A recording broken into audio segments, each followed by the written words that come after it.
가치의 혁명이라는 제목으로 주의 말씀 증거하려고 합니다. 우리 모두에게 은혜와 능력의 시간 되시기를 주님의 이름으로 축원드립니다. 우리는 지난주에 내적 세계의 혁명에 대해서 함께 나누었었죠.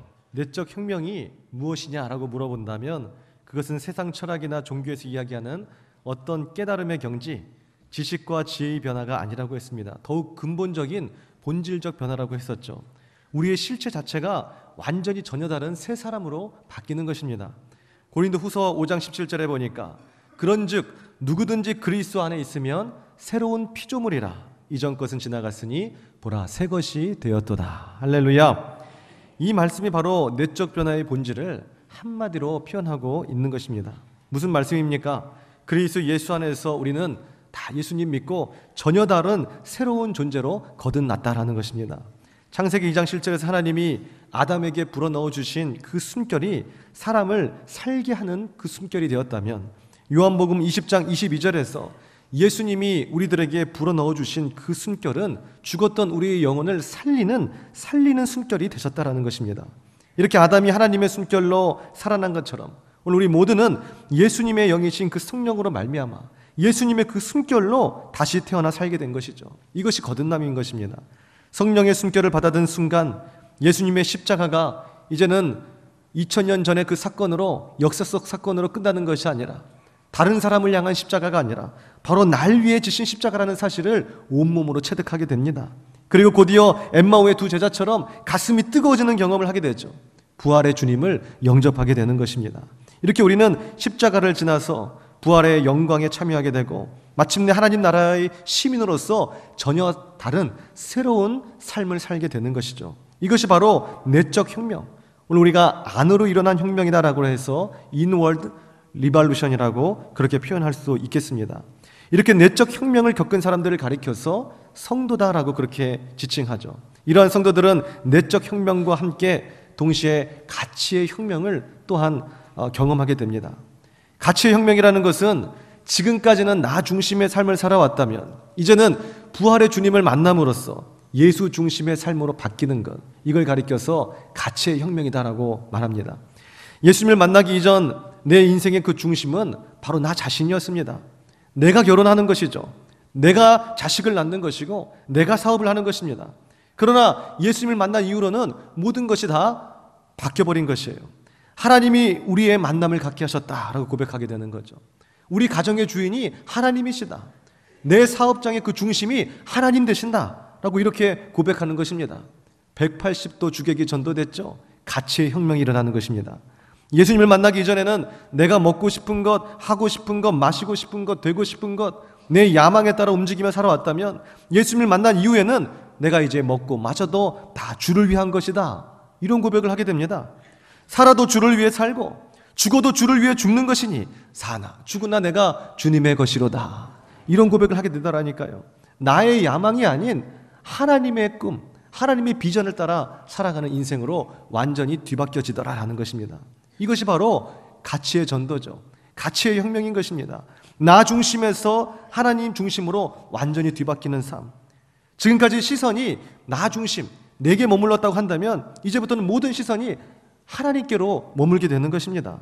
그러므로 이 가치의 혁명을 시선의 혁명이다라고도 말할 수 있을 것이에요. 시선이 어떻게 바뀐 것입니까? 나로부터 하나님께로 바뀐 것이죠. 나를 향한 그 방향을 우리가 영어로 in이라고 말한다고 한다면 하나님을 향한 방향은 up이라고 말할 수 있겠죠. in에서 up으로 완전한 시선의 혁명이 이루어진 것입니다. 그래서 모든 가치가 뒤바뀌기 시작하더라라는 것이죠. 그래서 이 가치의 혁명을 위를 향한 혁명이다라고 해가지고 업월드 리발루션이라고도 말할 수가 있을 것입니다. 이러한 가치의 혁명을 통한 변화는 크게 두 가지로 특징지어서 살펴볼 수가 있겠습니다. 첫째는 우리 함께 한번 따라해 볼까요? 두려움이 변하여 평안함으로 바뀐다. 제가 얼마 전 둘째 딸 아이의 그 손을 잡고 사람들이 많은 그런 광장에 간 적이 있습니다. 그런데 문득 이 아이에게는 이 세상이 얼마나 크게 보일까? 뭐 이런 생각이 들더라고요. 사람들이 거인같이 보이겠지.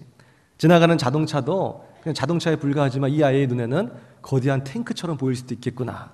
그래서 제가 무릎을 꿇고 아이의 시선과 마주쳐서 똑같이 세상을 한번 살펴봤습니다. 그랬더니 세상이 정말 커 보이더라고요. 믿기지 않으신다면은 오늘 예배 끝나고 나가셔서 한번 그렇게 한번 보세요. 쭈그리고 앉으셔가지고 아이의 시선을 한번 세상을 바라보세요. 전혀 다른 세계가 보이기 시작할 겁니다. 마치 제가 순간 이동을 해서 거인의 나라에 온 듯한 그런 착각을 하게 됐어요. 아차 하면 지나가던 사람들에게 밟힐 것 같습니다. 지나가는 자동차도 미처 우리 둘을 못 보고 발견하지 못하고 그냥 지나갈 것 같은 그런 생각이 드는 것이에요. 그래서 아이에게 물어봤습니다. 라엘아, 너는 이 세상이 커 보이니? 그랬더니 응 그러더라고요. 라엘아, 지나가는 사람들이 다 거인 같아? 그랬더니 그러더라고요. 그래서 순간 이 아이가 세상을 살아가는데 야 이거 얼마나 무서울까라는 생각이 제 마음속에 드는 거예요. 근데 중요한 건 뭐라고요? 아이는 전혀 무서워하지 않더라라는 것입니다. 지 인생길 지가 가면서 그냥 재밌게 그냥 살고 있더라는 거예요. 오히려 안전한 집안보다는 방안보다는 광장에 나서 뛰노는 것을 더 좋아하더라는 거예요. 어떻게 이런 일이 벌어질까? 그 이유가 무엇일까?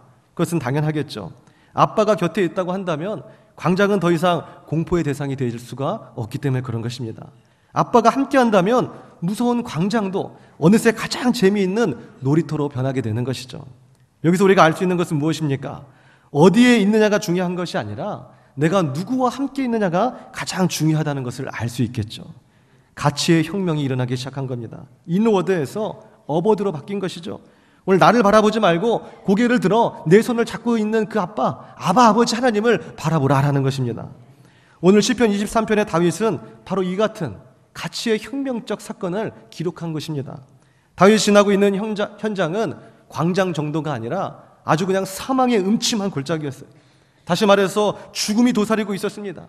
언제 죽을지 모르는 일촉즉발의 그 위기 시대, 험난한 인생의 골짜기를 지나는 순간이었다라는 것입니다. 실제로 다윗은 인생의 그 골짜기를 그때 지날 때마다 죽음이 도사리고 있는 골짜기를 지나는 그런 아주 힘든 인생을 살았습니다. 젊은 시절은 사울의 칼날을 피해 오늘 죽음의 골짜기를 여기저기 다니면서 오늘 도망 다녀야 했었고, 이제 좀 왕이 돼서 살만하니까는 이제 아들 압살롬의 칼날을 피해서 왕궁을 떠나서 또다시 죽음의 골짜기를 여기저기 전전긍긍하면서 사는 그런 위태로운 안타까운 고난의 삶을 살았더라라는 것입니다. 그러나 그 고난의 현장에 있는 그를 우리가 바라봤을 때 정말로 힘들고 두렵지? 모든 사람들이 거인같지? 탱크같지? 얼마나 무섭니? 전혀 그렇지 않다는 것이에요. 다윗의 고백은 무엇입니까? 내가 사망의 음침한 골짜기를 지날지라도 해를 두려워하지 아니하리니. 오늘 그것은 바로 아버지 되신 그 아버지 하나님, 그 주께서 나와 함께 하심이라. 주의 지팡이와 막대기가 나를 안위하시나이다 고백하는 거예요. 아버지의 손을 붙잡고 오늘 그 골짜기를 지나고 있으니 전혀 두렵지 않다는 다윗의 고백인 것입니다. 어디에 있느냐가 중요한 것이 아니라 누구와 함께 있느냐가 중요하다. 내적 세계의 변화를 일으킨 그 사람, 오늘 아버지의 손을 발견한 그 사람, 그래서 아버지의 그 손을 붙잡고 의지하는 그 사람은 가치의 혁명이 일어나는 것입니다. 사망의 골짜기를 지나도 룰루랄라 기뻐하며 뛰놀 수 있더라라는 것입니다. 더 나아가 다윗은 지금 이 순간뿐만이 아니라 다가올 미래적 사건에 대해서도 미리 규정하고 선포하고 있습니다.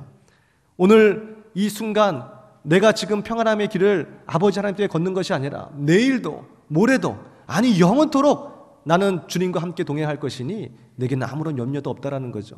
어떻게 고백되어 있습니까? 마지막 구절이겠죠. 내 평생의 여호와의 인자하심이 영원히 나를 따를 것이니 내가 여호와의 집에 영원히 살리로다 라는 것이에요. 오늘 가치의 혁명이 일어나지 않는 사람, 내적 세계의 변화를 경험하지 못한 사람, 그 사람은 늘 사망의 음침한 골짜기, 자기 삶에 있는 현장만 바라봅니다.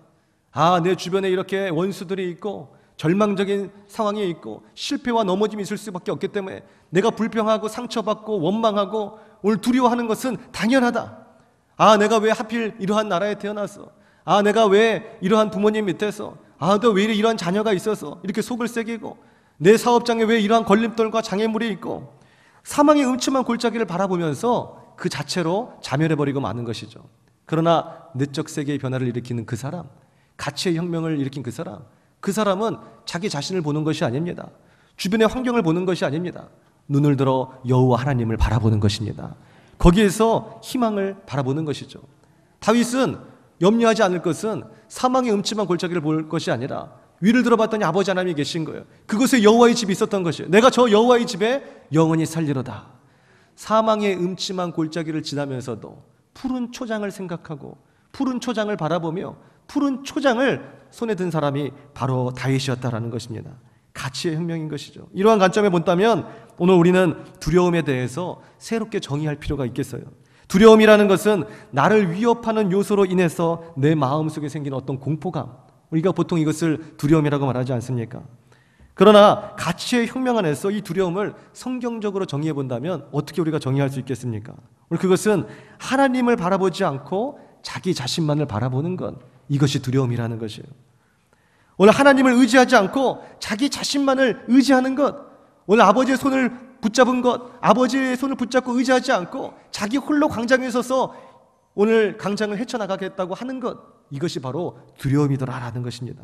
인간은, 아니 죄인은 늘 그렇기 때문에 이런 두려움 가운데 사로잡혀 있을 수밖에 없는 것이죠. 오늘 우리를 붙잡고 계시는 아버지의 손을 놔버렸기 때문입니다. 거부했기 때문입니다. 인정하지 않고 있기 때문입니다. 그리고 광장에 홀로 섰어. 때로는 그 사망의 음침한 골짜기에 홀로 서서 나 홀로 싸워보겠다 하니 오늘 인간은, 하나님을 잃어버린 많은 죄인들은 오늘 늘 그렇게 두려움에 휩싸일 수밖에 없는 것입니다. 많은 사람들은 아버지 하나님의 손을 붙잡아야만 오늘 우리의 두려움이 평안함으로 바뀐다는 이 사실을 모른 채 이 두려움을 없애기 위해서 오늘 여러 가지 노력을 합니다. 재물을 축적해서 내 인생의 미래를 보장받으려 하고 있죠. 오늘 나를 도울 수 있는 많은 사람들을 모아서 내 주변에 사람들이 있을 때 뭔가 자산이 생기고 이제 내가 두려움 없이 평안의 길을 갈 수 있을 거라 생각합니다. 의약품을 개발해서 건강한 삶을 살아보려고 좀 애를 써봅니다. 핵폭탄을 만들어가지고 전쟁이 없는, 방어할 수 있는 오늘 이러한 시대 가운데서 좀 두려워하지 않고 안정된 삶을 살아보려고 합니다. 그러나 중요한 것은 이 세상의 그 어떤 외적 조건이 다 충족된다 할지라도 오늘 우리의 두려움은 사라지지 않는다라는 것이죠. 왜 그렇습니까? 광장에 놓여진 그 어린아이에게 중무장을 시켜놓는다고 해서 그의 두려움이 사라지는 것이 아니라는 것입니다. 오직 중요한 것은 아버지의 손을 붙잡는 일, 아버지를 의지하는 일만이 오늘 우리의 두려움을 다 떠나가게 하는 줄 믿으시기 바랍니다. 그러므로 오늘도 언제나 어디서나 오늘 우리가 어디에 어떠한 방향과 어떠한 환경 속에 처해 있는 이것이 중요한 것이 아닙니다. 오늘 나와 함께 하시는 그 아버지, 그 주님의 손을 꼭 붙잡으시고 강하고 담대한 마음으로 인생길을 걸으시며 날마다 승리하실 수 있기를 주님의 이름으로 축원드립니다. 두 번째, 이 가치의 혁명이 일어날 때 어떠한 삶의 변화가 우리에게 일어나는가, 우리 함께 한번 따라해 보겠습니다. 삶의 표준이 달라진다. 아모스 7장 7절에 보니까 아모스가 담을 쌓았는데 그 담 곁에서 하나님께서 다림줄을 내리셨다라는 그런 기록이 있습니다. 다림줄이라는 것이 뭐죠? 어렸을 때 여기저기 다림줄이 많이 굴러다녀가지고 그걸 가지고 놀았던 그런 기억이 있는데, 이 다림줄이라는 것은 실에다가 이렇게 무거운 줄을 달아놓은 것입니다. 그러니 실을 내렸을 때는 지구의 중력에 의해서 곧장 수직으로 땅 아래로 내려갈 수밖에 없겠죠. 이 다림줄이 보통 쓰이는 것이 언제입니까? 건축을 할 때 건축의 층을 올리면서 다림줄을 계속 내려보는 것이죠. 그래서 건축에 할 때 그 꼭대기에서 다림줄을 내렸을 때, 예를 들어서 1cm의 간격을 가지고 내렸다고 한다면 맨 밑바닥에서 몇 cm가 돼야 되는 것이에요?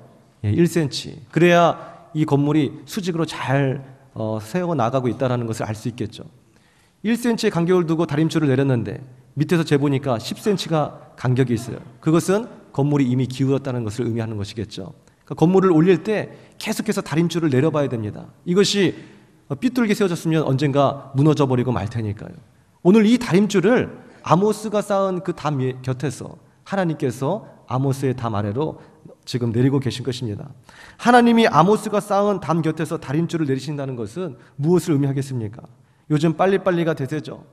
담을 빨리 쌓는 것도 중요하겠지만 가장 중요한 것은 수직으로 담을 잘 쌓는 것이 더욱더 중요하다라는 것을 하나님이 말씀해 주고 계신 것이에요. 건물을 빨리 짓는 것도 중요하겠지만 오늘 엉뚱하게 잘못 삐뚤삐뚤 지어가지고 오늘 곧이어서 무너져 버리게 된다면 오늘 더 많은 재산과 인명피해가 있지 않겠습니까? 조금 더디더라도 수직으로 잘 지어야 된다는 것이에요. 이 사역도 마찬가지라는 것입니다. 사역이 좋은 거예요, 안 좋은 거예요? 당연히 좋은 것이겠죠. 주님을 위한 헌신이잖아요. 그러나 모든 사역이 다 좋은 것은 아님을 오늘 하나님께서 지금 말씀해 주고 계신 거예요. 음식이 좋은 겁니까? 안 좋은 겁니까? 당연히 좋은 거죠. 그러나 모든 음식이 다 좋은 것은 아니라는 것이에요. 뭐 예를 들어서 상한 음식이라고 한다면 그 상한 음식이 좋겠어요? 유통기한이 지난 음식 당연히 좋지 않겠죠. 오늘 우리의 몸을 건강하게 해줄 수 있는 그런 음식이 좋은 겁니다. 오늘 사역의 열정도 중요하지만 방향이 다 흐트러졌다고 한다면 오늘 그 사역은 열매를 맺을 수 없다는 것을 하나님께서 말씀해 주고 계신 것입니다. 아모스가 한 사역이 하나님의 뜻대로 잘 됐는지 그렇지 않는지, 이스라엘 백성들이 하나님의 말씀대로 지금 살아간다고 하지만 그 말씀대로 하는 그 행보가 하나님의 뜻 가운데 온전히 행해지고 있는지 아닌지 하나님께서 그 백성들에게, 아모스에게 다림줄을 내리시겠다라는 것이에요. 먼 훗날 우리는 하나님의 심판대 위에서 우리도 하나님의 다림줄을 바라볼 수 있겠죠. 하나님, 내가 이 정도로 많은 일을 했습니다. 주를 위해서 이렇게 헌신하고 봉사했습니다 라고 했을 때 하나님께서 그래, 그러면 한번 네가 쌓은 사역의 담 위에, 네가 쌓은 헌신의 담 위에 다림줄을 내려보자 라고 말씀하실 수 있을 거예요. 그때 혹시나 이런 말씀을 하실 수도 있을 겁니다. 오, 이런 다림줄을 내려보니 오늘 네 사역과 네 헌신과 오늘 너의 모든 눈물의 그 열정들이 삐뚤삐뚤하구나. 네 모든 사역은 네 욕심과 욕망으로 가득 찼구나. 내 뜻대로 된 것이 하나도 없구나 하며 책망하실 수도 있더라라는 것입니다. 그래서 예수님은 기도조차도 아버지의 뜻대로 해야 함을 말씀해 주신 것이에요. 기도가 좋은 거예요, 안 좋은 거예요? 당연히 기도는 좋은 거죠. 무조건 좋은 겁니다. 근데 기도가 안 좋을 수도 있다는 것을 오늘 하나님이 말씀해 주신 거예요. 다 같은 기도라 해서 다 같은 기도가 아니라는 것입니다. 다 같은 음식이라서 다 같은 음식이 아닌 것처럼 오늘 하나님의 뜻대로 하는 기도여야 하나님이 기뻐하시고 주께서 흠양하시는, 응답하시는 기도가 될 줄 믿으시기 바랍니다. 오늘 그래서 방향이 비껴나가면 안 된다라는 거죠. 오늘 믿음이라는 단어, 오늘 피스티스라는 헬라어 단어도 이 관역에 정통하다라는 그런 원어적 뜻이 있지 않습니까? 오늘 화살을 쏘는 것, 열정을 가지고 쏘는 것 중요하겠지만 방향이 중요할 거 아니에요. 관역을 향해서 정통하지 않는다고 한다면, 정통하면 10점 만점이 되겠지만 그렇지 않다면 그것이 살인 무기도 될 수 있는 것입니다. 무조건 열정으로 활을 쏘는 것이 다 좋은 것은 아니라는 거예요. 우리가 기도할 때 하나님이 기뻐하시는, 흠양하시는, 그래서 응답받는 기도를 해야 된다는 것입니다. 그래서 예수님이 친히 기도의 모범을 보여주셨을 때 겟세마네의 기도에서 어떻게 우리에게 기도의 모범을 보이셨죠? 오늘 주여 이 잔을 내게서 옮기시옵소서. 그러나 나의 원대로 마옵시고 아버지의 뜻대로 되기를 원하나이다 라는 거예요. 잔을 옮기길 원하는 것은 예수님의 뜻이었습니다. 그러나 예수님 그분조차도 아버지의 뜻을 구하면서 내 뜻이 아닌 아버지의 뜻대로 되기를 원하나이다라는 기도를 하셨던 것이죠. 친히 우리에게 기도의 모범을 그렇게 보여주신 것입니다. 실제로 우리가 기도를 할 때 어떻게 기도해야 되는지 오늘 우리에게 기도를 가르쳐 주실 때도 동일하게 가르쳐 주셨죠. 제자들이 예수님에게 그러면 우리는 어떻게 기도해야 됩니다라고 했을 때 예수님이 뭐라고 하셨습니까? 하늘에서 뜻이 이루어진 같이 땅에서도 이루어지이다. 이렇게 기도하라고 주기도문을 통해서 우리에게 말씀해 주지 않으셨습니까? 근데 오늘 우리는 보통 기도할 때 내 뜻이 이루어진 같이 하늘에서도 이루어지기를 원합니다 라고 그런 기도를 하는 경우가 참 많이 있죠. 하나님, 내가 지금 기도 작정합니다. 이런 기도의 목표가 있습니다. 이번에 반드시 서울대 가야 됩니다. 이 정도 내가 노력하고 이 정도 하나님 믿고 헌신했는데 서울대 안 가면 그것은 하나님도 뭣도 아니에요. 저 교회 떠납니다. 아셨죠? 상한선을 정해놓는 거예요. 오늘 연매출 사업 내 목표랑 이거 있습니다. 주님 아시죠? 하시든지 안 하시든지 하여튼 난 이거 믿고 저기 가니까 안 하시면 알아서 하십시오. 저 신앙 버리겠습니다. 나 그런 하나님 믿지 않습니다. 오늘 내가 그 모든 기도의 상한선을 정해놓고 하나님께서 알아서 이루어달라고 우리가 이야기할 때가 참 많이 있더라라는 것입니다. 그러나 내 뜻보다 중요한 것은 아버지 하나님의 뜻인 줄 믿으시기 바랍니다. 내 기준보다 중요한 것은, 내 가치보다 중요한 것은 아버지 하나님의 기준이요 아버지 하나님의 가치다라는 것입니다. 내적 혁명을 경험한 사람, 그래서 자기 중심에서 하나님 중심으로 바뀐 이러한 사람은 이러한 가치의 혁명을 경험하는 것입니다. 자기 기준에서 하나님의 기준으로. 이것이 바로 가치의 혁명, 어벌드 리발루션이 되는 것이겠죠. 어렸을 때 저는 키가 하도 작아가지고 체육 시간에 맨 앞줄에 선생님 앞에 이렇게 섰어요. 그러면 선생님은 제 어깨를 항상 잡으시고, 근데 학년이 바뀌든 선생님들은 왜 그런지 모르겠지만은 꼭 이렇게 어깨를 흔드시더라고요. 자, 다 줄 섰니? 똑바로 서라. 그럼 저는 계속 왔다 갔다 하는 거죠. 그러면서 하도 키가 작으니까 제 정수리에 손을 얹고 막 문지르시면서 아유 이 자식, 자 성익이 한번 기준 한번 해. 그러면 제가 기준 그럽니다. 그 선생님께서 바로 기준을 중심으로, 성익이를 중심으로 좌우로 양팔 나란히 그러죠. 그럼 애들은 저를 중심으로 쫙 펼쳐집니다. 근데 그것이 당연히 한 번에 되지가 않죠. 애들이 떠들기도 하고 걸어가기도 하고 다시 원점으로, 선생님이 그럽니다. 그것을 한 10분 정도 계속 반복하는 거죠. 그 한여름에 애들이 땀 흘리면서 운동장에 먼지가 나면서 그 똑같은 일을 반복하니 얼마나 지겹겠어요. 저는 기준 말만 하고 애들은 계속 왔다 갔다 하고. 제가 학창시절에 키가 작아서 유일하게 혜택을 받다면 요거 하나 덕본 것밖에 없습니다. 근데 이 설교를 준비하면서 제 마음속에 울리는 그 성령의 음성이 있었어요. 그것은 뭐냐면 기준을 중심으로 좌우로 양팔 나란히. 그때 했던 그 선생님의 그 말씀이 제 귀에 쟁쟁하게 갑자기 울리기 시작했어요. 오늘 성령님께서 제 가슴을 치기 시작했어요. 기준을 중심으로 좌우로 양팔 나란히. 기준을 중심으로 네 삶의 균형을 맞춰라. 기준을 중심으로 네 삶의 질서를 세우라. 하나님의 말씀이었던 것입니다. 오늘 우리의 삶의 기준은 무엇입니까? 오늘 기준이 없다고 한다면 오늘 그 대열이 엉망진창되는 것이겠죠.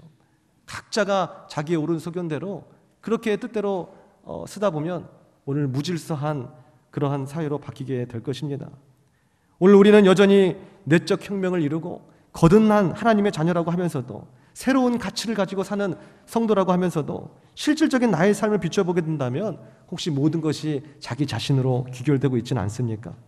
여전히 내적 변화를 경험한 사람, 거듭난 사람, 새로운 가치를 꿈꾸는 그 사람이 여전히 오늘 우리의 삶에 비춰본다면 내가 하고 싶은 것 하고 있고, 내가 가고 싶은 그 길을 가고 있고, 내가 되고 싶은 그 꿈을 꾸고, 내가 얻고자 하는 그 기도를 하고, 심지어는 예배를 드리는 이 시간조차 내가 듣고 싶은 설교를 듣기를 원하고, 내가 은혜 받고 싶은 만족하는 그 예배를 찾아다니는 오늘 그러한 모습이 혹시 내게 있지는 않느냐라는 것입니다. 모두가 다 나로 이루어지고 있는 그 인생인 아니냐라는 것이죠.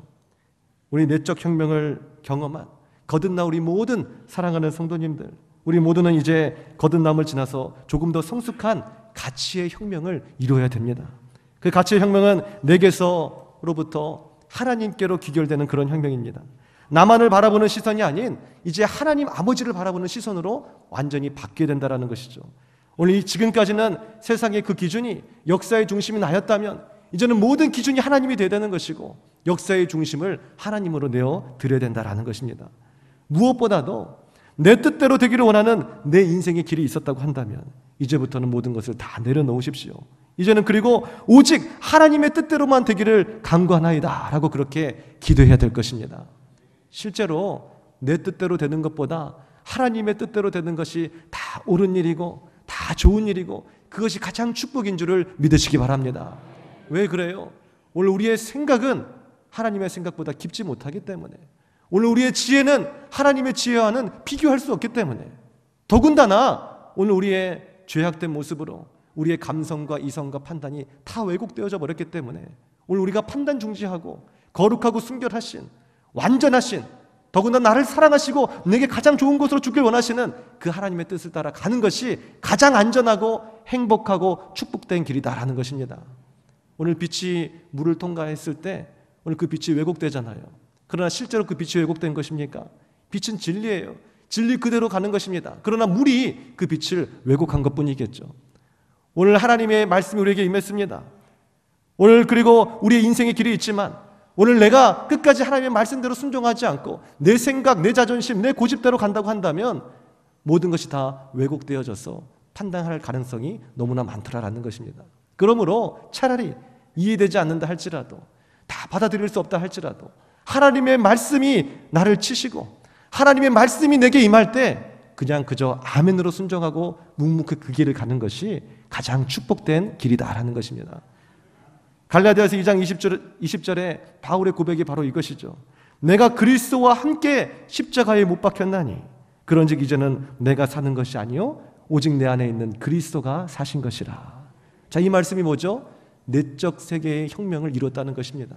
이제 옛사람인 바울은 죽고 전혀 다른 예수 그리스도 안에서의 새 사람으로 이제 탄생했다라는 것이죠. 그리고 나서 하는 말이 무엇입니까? 이제 내가 육체 가운데 그럼에도 불구하고 사는 것은 나를 사랑하사 나를 위하여 자기 자신을 버리신 하나님의 아들을 믿는 믿음 안에서 사는 것이라 라는 것이에요. 더 이상의 옛사람 홍성익은 없다라는 것이죠. 우리가 동창회 나가서도 아유 홍성익 너 언제부터 네가 목사였다고, 너 학창시절 기억 안 나? 아유 야 술 한잔 받아, 뭐 이렇게 한다 할지라도 우리는 아니겠죠. 누구신가요? 선생님 사람을 잘못 보셨네요. 옛사람 홍성익은 이미 그 모든 정과 욕심을 우리 주님과 함께 십자가에 못 박았습니다. 선생님, 이제 인간 홍성익은 내적 세계의 변화를 통해서 전혀 다른 새 사람으로 거듭났습니다. 당신도 예수님 믿고 오늘 그 놀라운 세계로 함께 가시죠 라고 얘기해야 되지 않겠습니까? 오늘 이것이 바로 바울이 고백했던 것이에요. 결론입니다. 나를 보니 나의 잣대가 있고 위를 보니 하나님의 잣대가 있습니다. 오늘 우리는 아이와 같아서 하나님의 잣대를 다 알 수는 없겠죠. 그래서 하나님은 눈에 보이고 이해할 수 있는 가시적인 잣대를 우리에게 주셨는데 그것이 바로 하나님의 말씀, 곧 성경인 것입니다. 그리고 그 성경을 풀어서 오늘 우리에게 그 잣대로 적용시켜 주는 것이 바로 하나님의 말씀, 곧 설교겠죠. 그리고 하나님의 그 성령의 역사 가운데 오늘 우리의 모든 격가지들, 하나님의 정도를 걷지 못했던 그 가지들을 가지치게 해주시는 것이 바로 예배인 것입니다. 이 예배를 통해서 성령이 역사하며 성령이 우리 마음 가운데 적용시켜 주셔서 각기 그 기준을 잡아주고 계신다라는 것입니다. 저는 다 알 수 없습니다. 우리 사랑하는 모든 성도님들께서 지금 어떤 내면의 갈등을 겪고 계시는지, 어떤 인생의 기로에서 지금 혼란을 겪으시고 선택의 그 기로에서 지금 방황하고 계시는지, 그러나 머리털까지 새신바 되시고 우리 폐부 깊숙한 곳에 신음소리까지도 다 듣고 계시는 여호와 하나님은 다 알고 계신 줄 믿으시기 바랍니다. 그 하나님께서 오늘 그 예수님이 그 숨결, 그 성령님께서 우리 각 사람에게 오셔서 하나님의 다림줄을 내려주신다라는 것이죠. 내가 쌓아온 인생의 그 담장 곁에서 하나님께서 그 다림줄을 내어주시는데 그 목적은 심판을 위한 것이 아니요 우리의 구원을 위한 것이다라는 것입니다.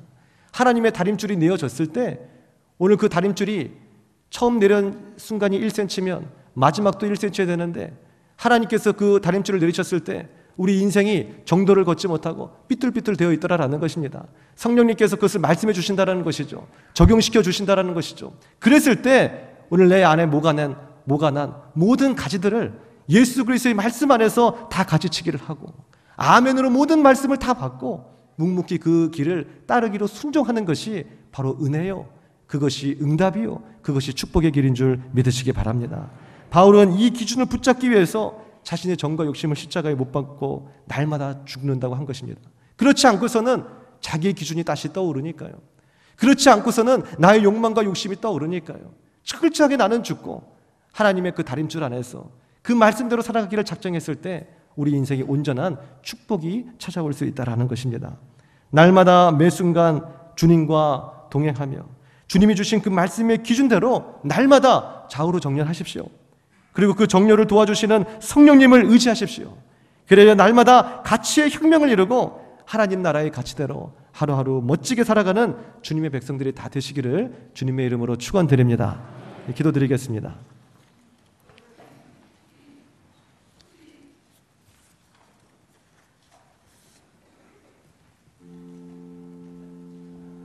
아버지 하나님, 오늘 우리는 사회의 법과 윤리와 도덕, 양심의 기준에 본다고 한다면 어쩌면 참으로 멋진 신사요 숙녀일 수도 있겠습니다. 저 교도소에 있는 사람들 사기치고 거짓말하고 살인하고 강간하고 이러한 사람들과 비교될 수 없는 의인입니다라고 어쩌면 이 자리에 설 수 있을지도 모르겠습니다. 오늘 우리가 그렇게 자랑하고 있는 우리 인생의 그 담 위에 우리가 쌓은 많은 양심과 도덕과 윤리와 율법의 그 담 위에 하나님께서는 묵묵히 다림줄을 내리십니다. 그것이 바로 예배입니다. 세상 가운데서 우리가 떳떳할지언정 오늘 하나님을 경배하는 하나님의 다림줄이 내려지는 이 예배 현장 가운데서는 우리가 또한 가슴을 찢어야 되겠습니다. 좌우로 정렬, 성령님 안에서 말씀 가운데 온전히 살아가지 못하고 내 욕망과 욕심대로 무질서한 삶을 산 것이 내 안에 있다고 한다면 주께서 말씀하시고 성령님이 감동시켜 주시고 오늘 우리에게 책망하여 주실 때 우리의 모든 내 욕심과 욕망의 격가지들을 다 치게 도와주시고 오직 하나님께서 내리신 그 다림줄 그 정도를 향해 오늘 우리가 아멘으로 순종하여 걸어갈 수 있는 우리 모두가 다 되게 도와 주시옵소서. 지금껏 나를 바라보며 내 욕심과 욕망대로 사는 무질서한 삶이 있었다고 한다면 오직 주께서 원하시는 그 아버지의 뜻에 따라서 다 이해할 수 없고 다 경험할 수 없고 오늘 내가 다 판단할 수 없다 할지라도 판단 중지하고 묵묵히 주님의 말씀을 따라갈 수 있는 순종할 수 있는 믿음의 사람들이 다 되게 하여 주시옵소서. 그리하여 오늘 아버지의 손을 꼭 붙잡고 나 중심이 아닌 하나님의 중심으로 살아가며 날마다 기뻐하고 날마다 승리할 수 있는 주님의 백성들이 다 될 수 있도록 우리 모두를 축복하여 주시옵소서. 예수님의 이름으로 기도드려 싸움나이다.